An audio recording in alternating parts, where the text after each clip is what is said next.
Chapter 5 Riddles in the Dark. When Bilbo opened his eyes, he wondered if he had, for it was just as dark as with them shut. No one was anywhere near him. Just imagine his fright.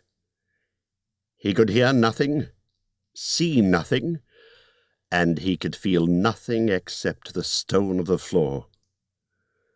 Very slowly he got up and groped about on all fours, till he touched the wall of the tunnel. But neither up nor down it could he find anything. Nothing at all. No sign of goblins, no sign of dwarves. His head was swimming, and he was far from certain even of the direction they had been going in when he had his fall. He guessed as well as he could, and crawled along for a good way, till suddenly his hand met what felt like a tiny ring of cold metal lying on the floor of the tunnel. It was a turning point in his career, but he didn't know it. He put the ring in his pocket almost without thinking. Certainly it didn't seem of any particular use at the moment. He didn't go much further, but sat down on the cold floor and gave himself up to complete miserableness for a long while. He thought of himself frying bacon and eggs in his own kitchen at home, for he could feel inside that it was high time for some meal or other, but that only made him miserabler. He couldn't think what to do, nor could he think what had happened, or why he had been left behind, or why, if he had been left behind, the goblins hadn't caught him, or even why his head was so sore. The truth was he had been lying quiet, out of sight and out of mind, in a very dark corner for a long while. After some time he felt for his pipe. It was not broken, and that was something. Then he felt for his pouch, and there was some tobacco in it, and that was something more. Then he felt for matches, and he couldn't find any at all, and that shattered his hopes completely. Just as well for him, as he agreed when he came to his senses. Goodness knows what the striking of matches and the smell of tobacco would have brought on him out of dark holes in that horrible place. Still, at the moment he felt very crushed. But in slapping all his pockets and feeling all round himself for matches, his hand came on the hilt of his little sword, the little dagger that he had got from the trolls, and that he had quite forgotten, nor did the goblins seem to have noticed it, as he wore it inside his breeches. Now he drew it out. It shone pale and dim before his eyes. So it is an elvish blade too, he thought, and goblins are not very near, and yet not far enough. But somehow he was comforted. It was rather splendid to be wearing a blade made in Gondolin for the goblin wars, of which so many songs had sung. And also he'd noticed that such weapons made a great impression on goblins that came upon them suddenly. Go back, he thought. No good at all. Go sideways? Impossible. Go forward? Only thing to do. On we go. So up he got, and trotted along with his little sword held in front of him, and one hand feeling the wall, and his heart all of a patter and a pitter. Now certainly Bilbo was in what is called a tight place. But you must remember it was not quite so tight for him as it would have been for me or for you. Hobbits are not quite like ordinary people, and after all, if their holes are nice, cheery places and properly aired, quite different from the tunnels of the goblins, still they are more used to tunnelling than we are, and they don't easily lose their sense of direction underground, not when their heads have recovered from being bumped. Also, they can move very quietly and hide easily, and recover wonderfully from falls and bruises, and they have a fund of wisdom and wise sayings that men have mostly never heard or have forgotten long ago. I should not have liked to have been in Mr. Baggins's place, all the same. The tunnel seemed to have no end. All he knew was that it was still going down pretty steadily and keeping in the same direction in spite of a twist and a turn or two. There were passages leading off to the side every now and then, as he knew by the glimmer of his sword, or could feel with his hand on the wall. Of these he took no notice, except to hurry past for fear of goblins or half-imagined dark things coming out of them. On and on he went, and down, and still he heard no sound of anything except the occasional whir of a bat by his ears, which startled him at first, till it became too frequent to bother about. I don't know how long he kept on like this, hating to go on, not daring to stop, on, until he was tireder than tired. It seemed like all the way to tomorrow and over it by the days beyond. Suddenly, without any warning, he trotted splash into water. It was icy cold. That pulled him up sharp and short. He didn't know whether it was just a pool in the path, or the edge of an underground stream that crossed the passage, or the brink of a deep, dark subterranean lake. The sword was hardly shining at all. He stopped, and he could hear, when he listened hard, drops drip, drip, dripping from an unseen roof into the water below, but there seemed no other sort of sound. So it is a pool or a lake, and not an underground river, he thought. Still, he didn't dare to wade out into the darkness. He couldn't swim, and he thought, too, of nasty, slimy things, with big, bulging blind eyes, wriggling in the water. There are strange things living in the pools and lakes in the hearts of mountains. Fish whose fathers swam in, goodness only knows how many years ago, and never swam out again, while their eyes grew bigger and bigger from trying to see in the blackness. Also, there are other things more slimy than fish. Even in the tunnels and caves the goblins have made for themselves, there are other things living unbeknown to them that have sneaked in from outside to lie up in the dark. Some of these caves, too, go back in their beginnings to ages before the goblins, who only widened them and joined them up with passages, and the original owners are still there in odd corners, slinking and nosing about. Deep down here by the dark water lived old Gollum, a small, slimy creature. I don't know where he came from, nor who or what he was. He was Gollum, as dark as darkness, except for two big round pale eyes in his thin face.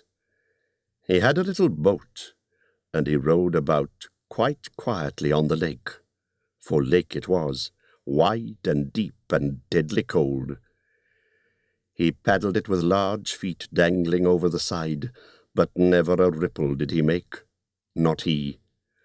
He was looking out of his pale, lamp-like eyes for blind fish, which he grabbed with his long fingers as quick as thinking. He liked meat, too. Goblin, he thought good, when he could get it. But he took care they never found him out. He just throttled them from behind, if they ever came down alone anywhere near the edge of the water while he was prowling about. They very seldom did, for they had a feeling that something unpleasant was lurking down there, down at the very roots of the mountain. They had come on the lake when they were tunneling down long ago, and they found they could go no further. So there their road ended in that direction, and there was no reason to go that way, unless the great goblin sent them. Sometimes he took a fancy for fish from the lake, and sometimes neither goblin nor fish came back. Actually, Gollum lived on a slimy island of rock in the middle of the lake. He was watching Bilbo now from the distance, with his pale eyes like telescopes. Bilbo couldn't see him, but he was wondering a lot about Bilbo, for he could see that he was no goblin at all. Gollum got into his boat and shot off from the island, while Bilbo was sitting on the brink, altogether flummoxed and at the end of his way and his wits. Suddenly up came Gollum and whispered and hissed. Blazes and splashes, my precious. I guess it's a choice feast. At least a tasty morsel it'd make us. Gollum! And when he said, Gollum, he made a horrible swallowing noise in his throat. That is how he got his name, though he always called himself my precious.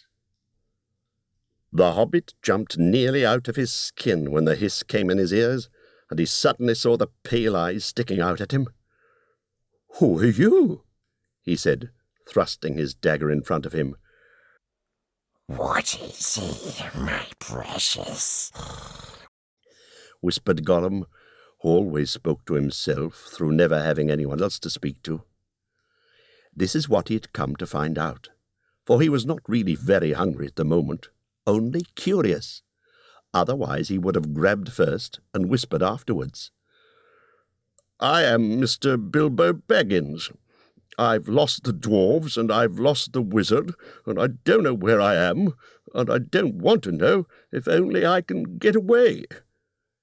What's he got in his hands? Said Gollum, looking at the sword, which he did not quite like. A sword, a blade which came out of Gondolin, said Gollum, and became quite polite. Perhaps he sits here and chats with it a bit, see, my precious. It likes riddles, perhaps it does it? He was anxious to appear friendly, at any rate for the moment, and until he found out more about the sword and the hobbit, whether he was quite alone really, whether he was good to eat, and whether Gollum was really hungry. Riddles were all he could think of. Asking them, and sometimes guessing them, had been the only game he had ever played with other funny creatures sitting in their holes in the long, long ago, before he lost all his friends and was driven away, alone, and crept down, down, into the dark under the mountains. Very well, said Bilbo, who was anxious to agree, until he found out more about the creature, whether he was quite alone, whether he was fierce or hungry, and whether he was a friend of the goblins. You ask first, he said, because he hadn't had time to think of a riddle. So Gollum hissed, What has roots, as nobody sees, is taller than trees, up, up it goes, and yet never grows. Easy, said Bilbo. Mountain, I suppose. Does it guess easy? It must have a competition with us, my precious.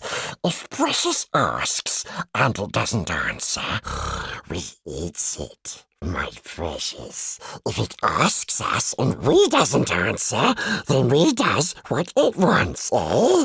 We shows it the way out. Yes?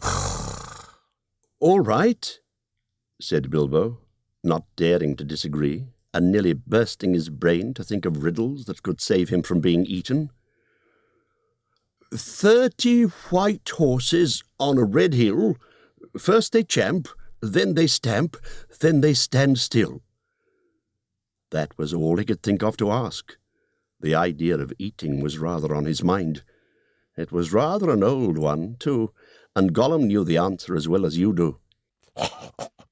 Chestnuts, chestnuts, he hissed. Teeth! Teeth! My precious! But we has only 6. Then he asked his second. Voiceless it cries, wingless flutters, toothless bites mouthless matters. Half a moment, cried Bilbo, who was still thinking uncomfortably about eating. Fortunately, he had once heard something rather like this before, and getting his wits back, he thought of the answer. Wind? Wind, of course, he said, and he was so pleased that he made up one on the spot. This'll puzzle the nasty little underground creature, he thought. An eye in a blue face saw an eye in a green face. That eye is like to this eye, said the first eye, but in low place, not in high place. Said Gollum. He had been underground a long, long time, and was forgetting this sort of thing. But just as Bilbo was beginning to hope that the wretch would not be able to answer, Gollum brought up memories of ages and ages and ages before, when he lived with his grandmother in a hole in a bank by a river. My precious, he said. Sun on the daisies, it means it does. But these ordinary, above-ground, everyday sort of riddles were tiring for him. Also, they reminded him of days when he had been less lonely and sneaky and nasty, and that put him out of temper. What is more, they made him hungry.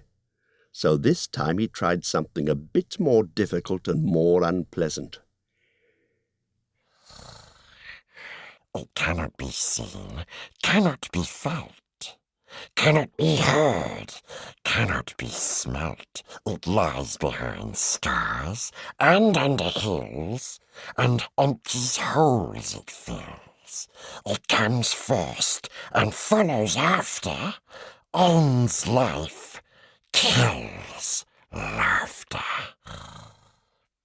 Unfortunately for Gollum, Bilbo had heard that sort of thing before, and the answer was all round him anyway. Dark, he said, without even scratching his head or putting on his thinking cap.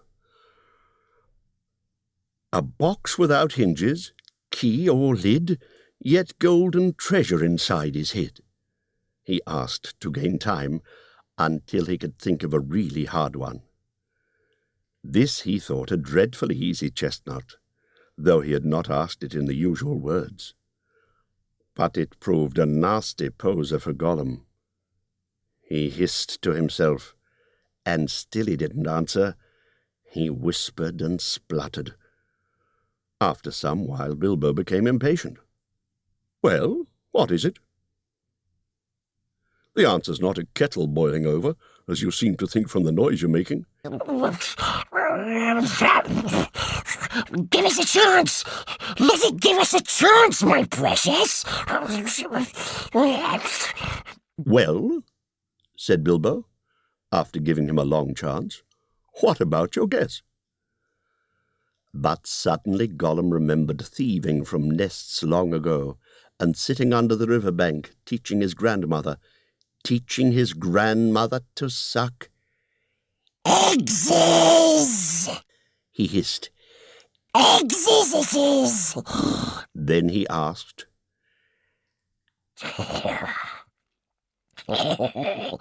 Alive without breath, as cold as death, never thirsty, ever drinking, all in mail, never clinking. He also, in his turn, thought this was a dreadfully easy one, because he was always thinking of the answer. But he could not remember anything better at the moment. He was so flustered by the egg question.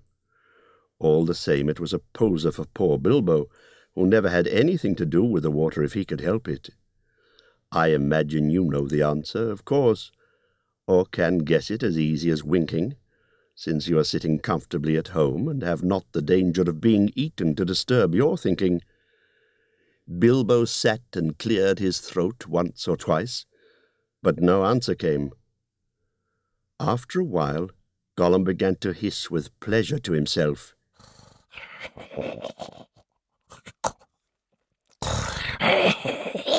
Is it nice, my precious? Is it juicy? Is it scrumptiously crunchable? He began to peer at Bilbo out of the darkness. "Half a moment," said the Hobbit, shivering. "I gave you a good long chance just now." "It must make haste! Haste!" said Gollum, beginning to climb out of his boat onto the shore to get at Bilbo. But when he put his long, webby foot in the water, a fish jumped out in a fright and fell on Bilbo's toes. "Ah," he said, "it is cold and clammy." And so he guessed. "Fish! Fish!" he cried. "It is fish!" Gollum was dreadfully disappointed, but Bilbo asked another riddle as quick as ever he could, so that Gollum had to get back into his boat and think. "No legs lay on one leg, 2 legs sat near on 3 legs, 4 legs got some." It was not really the right time for this riddle, but Bilbo was in a hurry. Gollum might have had some trouble guessing it if he had asked it at another time. As it was, talking of fish, no legs, was not so very difficult, and after that the rest was easy. Fish on a little table, man at table sitting on a stool, the cat has the bones. That, of course, is the answer, and Gollum soon gave it. Then he thought the time had come to ask something hard and horrible. This is what he said. "This thing all things devours, birds, beasts, trees, flowers, gnaws iron, bites steel, grinds hard stones to meal, slays king, ruins town, and beats high mountain down." Poor Bilbo sat in the dark, thinking of all the horrible names of all the giants and ogres he had ever heard told of in tales, but not one of them had done all these things. He had a feeling that the answer was quite different, and that he ought to know it, but he could not think of it. He began to get frightened, and that is bad for thinking. Gollum began to get out of his boat. He flapped into the water and paddled to the bank. Bilbo could see his eyes coming towards him. His tongue seemed to stick in his mouth. He wanted to shout out, "Give me more time! Give me time!" But all that came out with a sudden squeal was, "Time! Time!" Bilbo was saved by pure luck, for that, of course, was the answer. Gollum was disappointed once more, and now he was getting angry, and also tired of the game. It had made him very hungry indeed. This time he didn't go back to the boat. He sat down in the dark by Bilbo. That made the Hobbit most dreadfully uncomfortable and scattered his wits. "It's got to ask us a question, my precious. Yes, yes, yes. Just one more question to guess. Yes, yes," said Gollum. But Bilbo simply could not think of any question with that nasty, wet, cold thing sitting next to him, and pawing and poking him. He scratched himself. He pinched himself. Still he could not think of anything. "Ask us! Ask us!" said Gollum. Bilbo pinched himself and slapped himself. He gripped on his little sword. He even felt in his pocket with his other hand. There he found the ring he had picked up in the passage and forgotten about. "What have I got in my pocket?" he said aloud. He was talking to himself, but Gollum thought it was a riddle, and he was frightfully upset. "Not fair! Not fair!" he hissed. "It isn't fair, my precious, is it, to ask us what it's got in its nasty little pockets?" Bilbo, seeing what had happened, and having nothing better to ask, stuck to his question. "What have I got in my pocket?" he said louder. Hissed Gollum. You must give us 3 guesses, my precious. 3 guesses. "Very well, guess away," said Bilbo. Hanses, said Gollum. "Wrong," said Bilbo, who had luckily just taken his hand out again. "Guess again."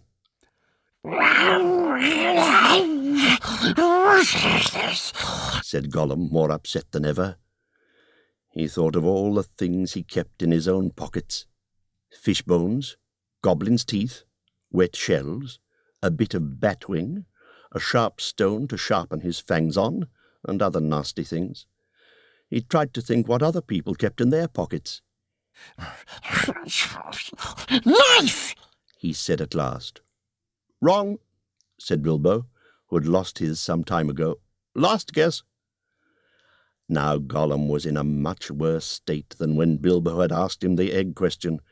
He hissed and spluttered and rocked himself backwards and forwards, and slapped his feet on the floor, and wriggled and squirmed, but still he did not dare to waste his last guess. "Come on," said Bilbo. "I am waiting." He tried to sound bold and cheerful, but he didn't feel at all sure how the game was going to end, whether Gollum guessed right or not. "Time's up," he said. String or nothing, shrieked Gollum, which was not quite fair, working in 2 guesses at once.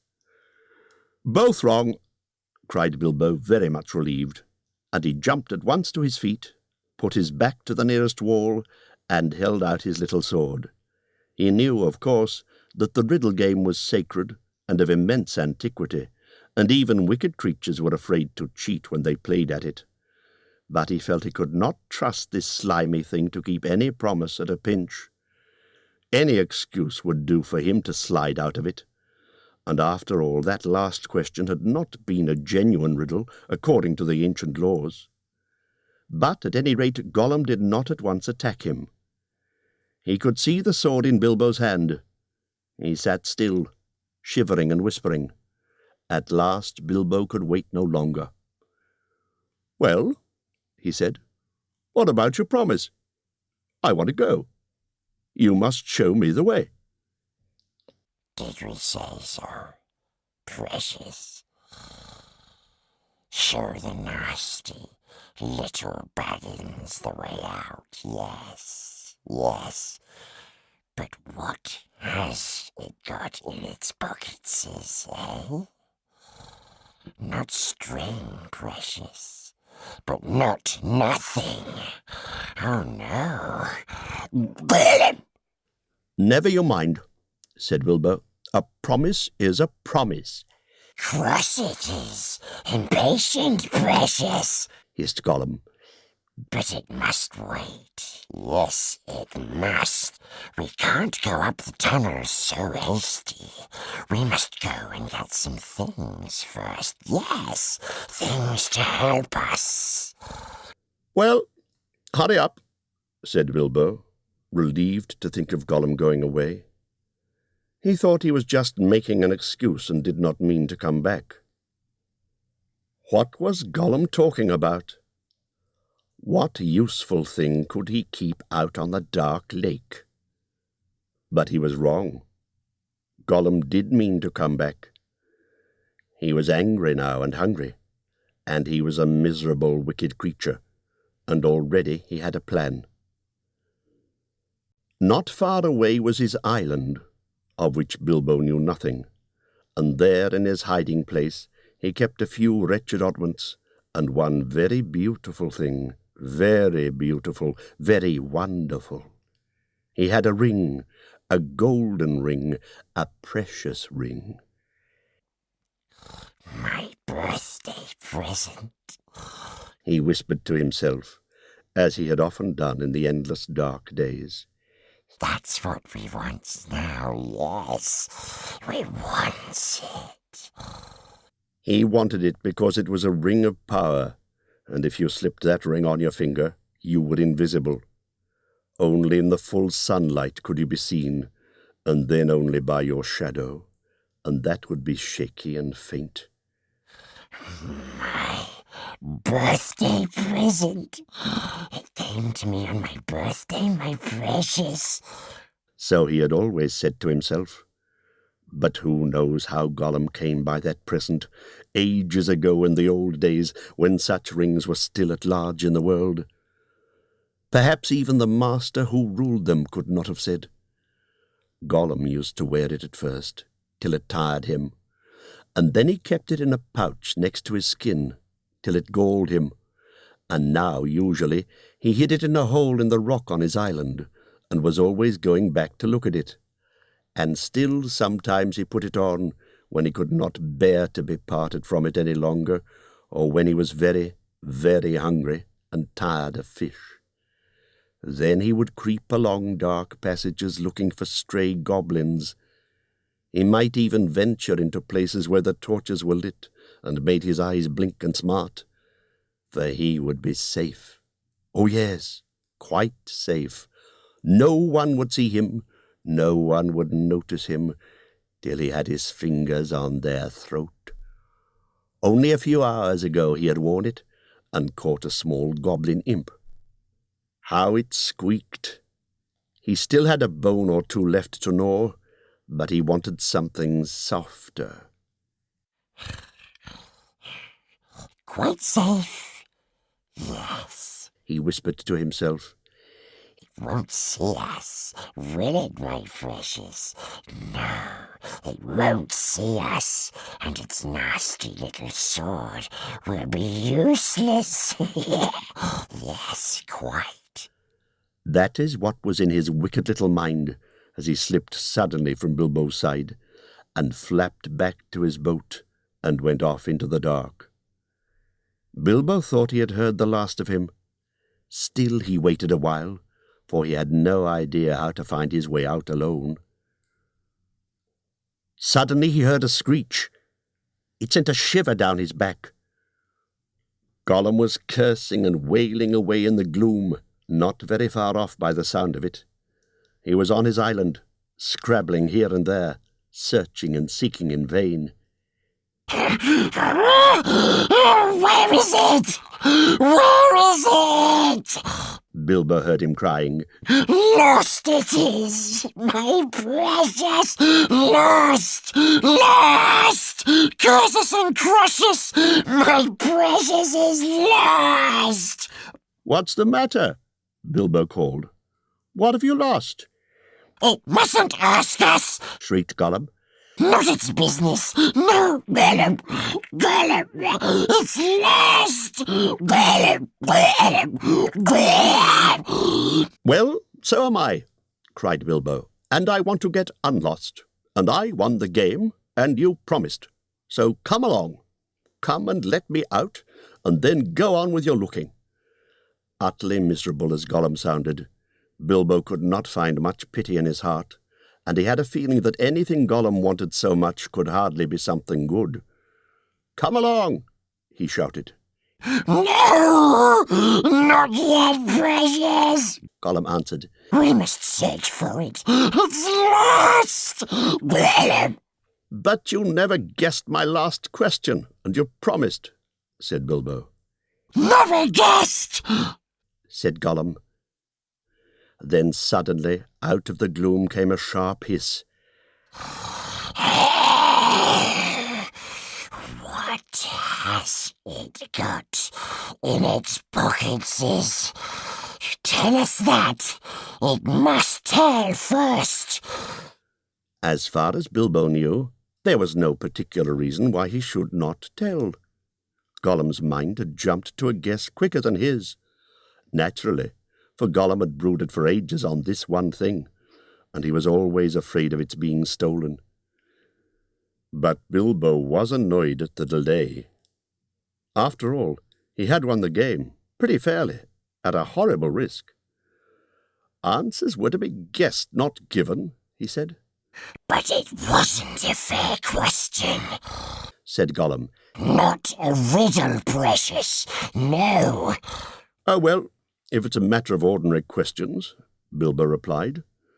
Then I asked one first. What have you lost? Tell me that. What has it got in its pocket, says? The sound came hissing louder and sharper, and as he looked towards it, to his alarm Bilbo now saw two small points of light peering at him. As suspicion grew in Gollum's mind, the light of his eyes burned with a pale flame. "What have you lost?" Bilbo persisted. But now the light in Gollum's eyes had become a green fire, and it was coming swiftly nearer. Gollum was in his boat again, paddling wildly back to the dark shore, and such a rage of loss and suspicion was in his heart that no sword had any more terror for him. Bilbo could not guess what had maddened the wretched creature, but he saw that all was up, and that Gollum meant to murder him at any rate. Just in time he turned and ran blindly back up the dark passage down which he had come, keeping close to the wall and feeling it with his left hand. "What has it got in its pocket, says?" He heard the hiss loud behind him, and the splash as Gollum leapt from his boat. "What have I got, I wonder?" he said to himself, as he panted and stumbled along. He put his left hand in his pocket. The ring felt very cold as it quietly slipped onto his groping forefinger. The hiss was close behind him. He turned now and saw Gollum's eyes like small green lamps coming up the slope. Terrified, he tried to run faster, but suddenly he struck his toes on a snag in the floor and fell flat with his little sword under him. In a moment Gollum was on him, but before Bilbo could do anything, recover his breath, pick himself up, or wave his sword, Gollum passed by, taking no notice of him, cursing and whispering as he ran. What could it mean? Gollum could see in the dark. Bilbo could see the light of his eyes palely shining even from behind. Painfully he got up and sheathed his sword, which was now glowing faintly again. Then very cautiously he followed. There seemed nothing else to do. It was no good crawling back down to Gollum's water. Perhaps if he followed him, Gollum might lead him to some way of escape without meaning to. "Curse it! Curse it! Curse it!" hissed Gollum. "Curse the Baggins! It's gone! What has it got in its pocket, says? Oh, we guess, my precious! He found it, yes, he must have! My birthday present!" Bilbo pricked up his ears. He was at last beginning to guess himself. He hurried a little, getting as close as he dared behind Gollum, who was still going quickly, not looking back, but turning his head from side to side, as Bilbo could see from the faint glimmer on the walls. "My birthday present! Curse it! How did we lose it, my precious? Yes, that's it. When we came this way last, when we twisted that nasty young squeaker, that's it. Curse it! It slipped from us after all these ages and ages! It's gone! Gollum!" Suddenly Gollum sat down and began to weep, a whistling and gurgling sound horrible to listen to. Bilbo halted and flattened himself against the tunnel wall. After a while, Gollum stopped weeping and began to talk. He seemed to be having an argument with himself. "It's no good going back there to search. No, he doesn't remember all the places we've visited. And it's no use. The Baggins has got it in his pockets. The nasty noser has found it, we says. We guesses, precious. Only guesses. We can't know till we find the nasty creature and squeezes it. But he doesn't know what the present can do, does it? It'll just keep it in its pockets. It doesn't know, and it can't go far. It's lost itself, the nasty, nosy thing. It doesn't know the way out. It said so. It said so, yes, but it's tricksy. It doesn't say what it means. It won't say what it's got in its pockets. It knows. It knows a way in. It must know a way out. Yes! It's off to the back door. To the back door, that's it. The goblins will catch it then. It can't get out that way, precious. Shh, goblin. Goblins. Yes, but if it's got the present, or precious present, then goblins will get it, Gollum. They'll find it. They'll find out what it does. We shan't ever be safe again. Never. One of the goblins will put it on, and then no one will see him. He'll be there, but not see. Not even our clever eyes will notice him, and he'll come creepsy and tricksy and catch us! Gollum! Then let's stop talking, precious, and make haste. If the Badlands has gone that way, we must go quick and see. Go! Not far now. Make haste!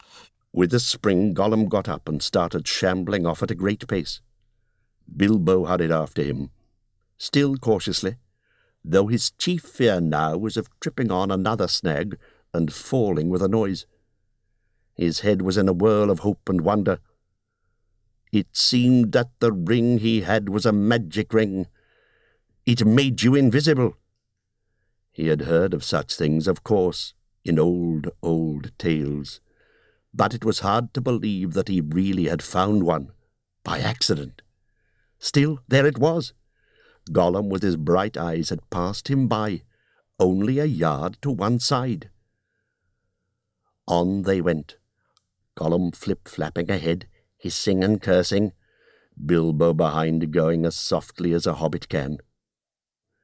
Soon they came to places where, as Bilbo had noticed on the way down, side passages opened, this way and that.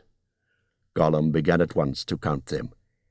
1 left, yes. 1 right, yes. 2 right, yes. 2 left, yes. And so on and on. As the count grew, he slowed down, and he began to get shaky and weepy, for he was leaving the water further and further behind, and he was getting afraid. Goblins might be about, and he had lost his ring. At last he stopped by a low opening on their left as they went up. 7 right, yes. 6 left, yes. He whispered. This is the way to the back door, yes. Here's the passage. He peered in and shrank back. But we dursn't go in, precious. No, we dursn't. Goblins is down there. Lots of goblins is.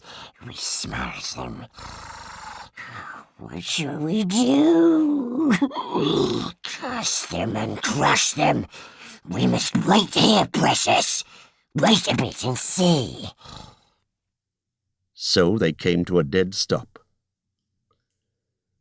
Gollum had brought Bilbo to the way out after all, but Bilbo could not get in. There was Gollum sitting humped up right in the opening, and his eyes gleamed cold in his head as he swayed it from side to side between his knees. Bilbo crept away from the wall more quietly than a mouse, but Gollum stiffened at once and sniffed, and his eyes went green. He hissed softly but menacingly. He could not see the hobbit, but now he was on the alert, and he had other senses that the darkness had sharpened, hearing and smell. He seemed to be crouched right down, with his flat hands splayed on the floor, and his head thrust out, nose almost to the stone. Though he was only a black shadow in the gleam of his own eyes, Bilbo could see or feel that he was tense as a bowstring, gathered for a spring. Bilbo almost stopped breathing, and went stiff himself. He was desperate. He must get away out of this horrible darkness while he had any strength left. He must fight. He must stab the foul thing, put its eyes out, kill it. It meant to kill him. No, not a fair fight. He was invisible now. Gollum had no sword. Gollum had not actually threatened to kill him, or tried to yet. And he was miserable, alone, lost. A sudden understanding, a pity mixed with horror, welled up in Bilbo's heart. A glimpse of endless unmarked days without light or hope of betterment, hard stone, cold fish, sneaking and whispering, all these thoughts passed in a flash of a second. He trembled, and then, quite suddenly, in another flash, as if lifted by a new strength and resolve, he leapt.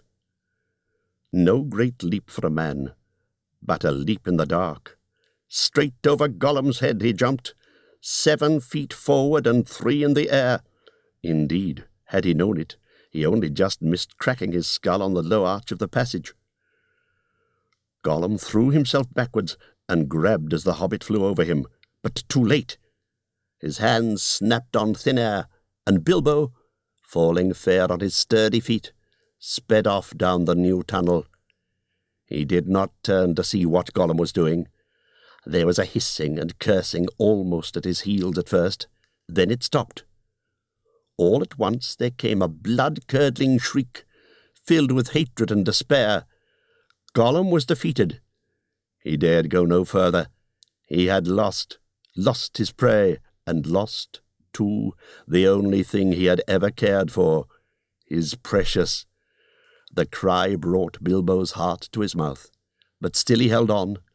Now, faint as an echo, but menacing, the voice came behind.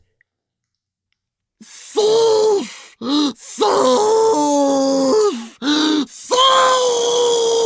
Baggins! We hate it! We hate it! We hate it forever! Then there was a silence. But that too seemed menacing to Bilbo. If goblins are so near that he smelt them, he thought, then they'll have heard his shrieking and cursing. Careful now, or this way will lead you to worse things. The passage was low and roughly made. It was not too difficult for the hobbit, except when, in spite of all care, he stubbed his poor toes again, several times, on nasty jagged stones in the floor. A bit low for goblins, at least for the big ones, thought Bilbo, not knowing that even the big ones, the orcs of the mountains, go along at a great speed, stooping low with their hands almost on the ground. Soon the passage that had been sloping down began to go up again, and after a while it climbed steeply. That slowed Bilbo down. But at last the slope stopped. The passage turned a corner and dipped down again, and there, at the bottom of a short incline, he saw, filtering round another corner, a glimpse of light. Not red light, as of fire or lantern, but a pale, out-of-doors sort of light. Then Bilbo began to run. Scuttling as fast as his legs would carry him, he turned the last corner and came suddenly right into an open space where the light, after all that time in the dark, seemed dazzlingly bright. Really, it was only a leak of sunshine in through a doorway, where a great door, a stone door, was left standing open. Bilbo blinked, and then suddenly he saw the goblins. Goblins in full armour with drawn swords sitting just inside the door and watching it with wide eyes and watching the passage that led to it. They were aroused, alert, ready for anything. They saw him sooner than he saw them. Yes, they saw him. Whether it was an accident or a last trick of the ring before it took a new master, it was not on his finger. With yells of delight, the goblins rushed upon him. A pang of fear and loss, like an echo of Gollum's misery, smote Bilbo, and forgetting even to draw his sword, he stuck his hands into his pockets. And there was the ring still in his left pocket, and it slipped on his finger. The goblins stopped short. They could not see a sign of him. He had vanished. They yelled twice as loud as before, but not so delightedly. "Where is it?" they cried. "Go back up the passage," some shouted. "This way," some yelled. "That way," others yelled. "Look out for the door," bellowed the captain. Whistles blew, armour clashed, swords rattled, goblins cursed and swore and ran hither and thither, falling over one another and getting very angry. There was a terrible outcry, to-do and disturbance. Bilbo was dreadfully frightened, but he had the sense to understand what had happened and to sneak behind a big barrel which held drink for the goblin guards, and so get out of the way and avoid being bumped into, trampled to death, or caught by feel. "I must get to the door, I must get to the door," he kept on saying to himself, but it was a long time before he ventured to try. Then it was like a horrible game of blind man's buff. The place was full of goblins running about, and the poor little hobbit dodged this way and that, was knocked over by a goblin who could not make out what he had bumped into, scrambled away on all fours, slipped between the legs of the captain just in time, got up, and ran for the door. It was still ajar, but a goblin had pushed it nearly to. Bilbo struggled, but he could not move it. He tried to squeeze through the crack. He squeezed, and he stuck. It was awful. His buttons had got wedged on the edge of the door and the doorpost.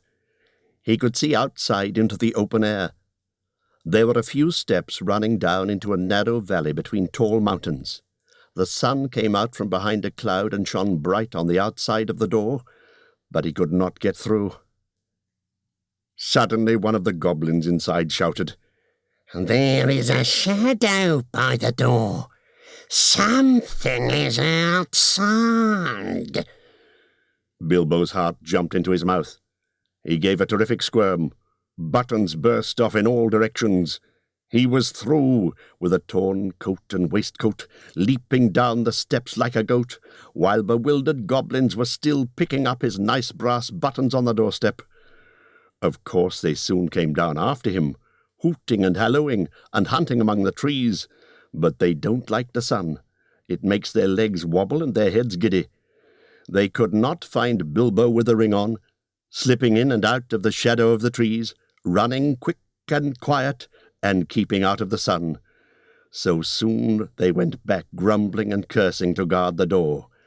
Bilbo had escaped. End of Disc 3.